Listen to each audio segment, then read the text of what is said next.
Cup without trailing at any point, while only conceding 1 goal, while already being the European champions. Really, the frightening thing is the fact that Spain were already world champions. A lot of us were in Sydney 3 years ago as their women won the World Cup. And now their men have won the World Cup. Something like that has never happened before. What sort of odds would you put on them winning the Euros in 2 years' time? You spent time in Spain. How would you explain this country and what they have been able to build, certainly with this team, but just with everything? In Spain, it's not just a game, it's a way of life. They live it, they breathe it, and clearly they play it in just such a beautiful way, and it's fun to watch. It's a joy to watch. We should all enjoy this type of football. And hearing Zlatan and Thierry Alexis talk about it, the best team won. The best team throughout the tournament. I don't think we'll ever see a scenario again where just 1 goal against, 7 clean sheets. The best defense is a good offense, and the way in which they keep the ball, they break you, but then as soon as you get the ball, they win it back within just a couple of seconds. It's a commitment. Every single player to a man is so comfortable with the ball at their feet. You have 19-year-olds that look like 35-year-olds that aren't awed by the moment. And even in a day where we talk so often about stars, this is just the best example of a team.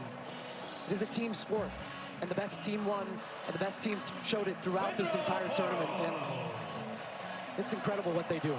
You saw Ferran Torres a moment ago. He adds his name to the list of players to have scored the winning goal in a World Cup final alongside Andres Iniesta. Last time Spain won the World Cup in 2010, they took advantage of a red card for the opponent, and they won by a 1-0 scoreline in extra time. And yet so many players have made plays. Mikel Merino coming off the bench to score a pair of game-winning goals during the tournament. Aymeric Laporte has been a starting center back at 4 tournaments now with 4 different partners next to him as part of this Spanish team that only allowed 1 goal. Alex Baena, who would have put him on the list of a guy to be a consistent starter? But a perfect example, again, of a guy just that had so many important contributions for this group. And in a rare occasion where we think about history many, many years from now, about this World Cup, this edition, and who knows how many Lamine Yamal is going to win, wearing the number 19 shirt at 19 years old, turned 19 throughout the tournament, and yet scored 1 goal. That's a scary thought, that he's a World Cup winner on a day where he wasn't the star. But he understands what his role and what his importance is to this team, and he is willing to play that role for the betterment of the group. And I think when we look back, there's his brother Kane in the crowd, and he's been fun to watch him throughout the tournament. His just joyous, big smile as his brother goes on to win a World Cup. But we will think about not just what they did, but how they did it. And this team will be remembered for so many, many years about just how dominant they were. Thinking back to that opening day when they drew against Cape Verde, scoreless draw. You asked me, are you worried about Spain? I wasn't, but I didn't know they were going to go and win in this dominant fashion.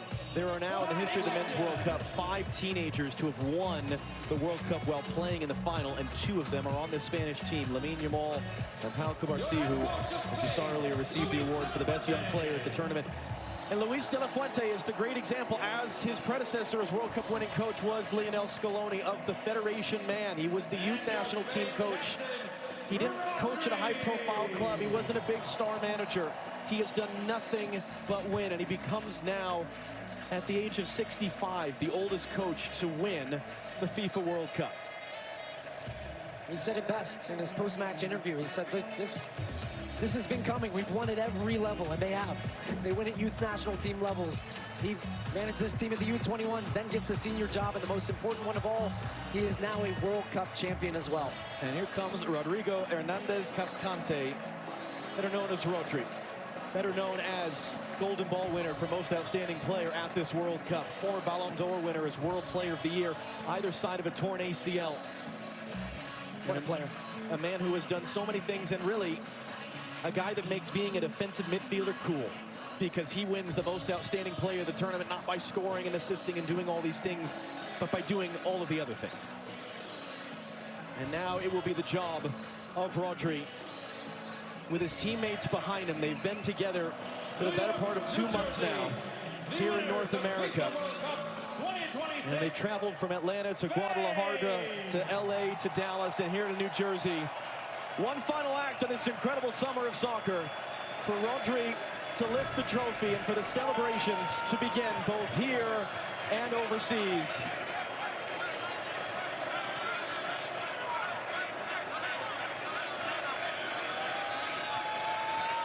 And when Roger's ready, here we go. Spain have won the World Cup.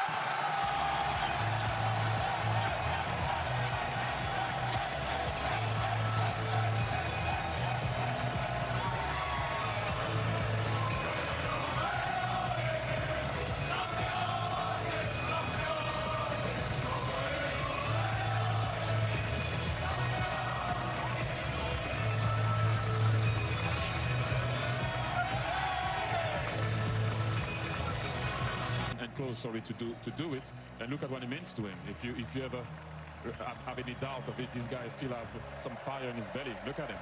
Look at what it means. Look at this. Everyone is clapping because you're looking at him, and this is what he meant. What it means to him. He won already. Well, everything. And look at the guy. Look at the passion, the desire, the love that he has for his country, and how much.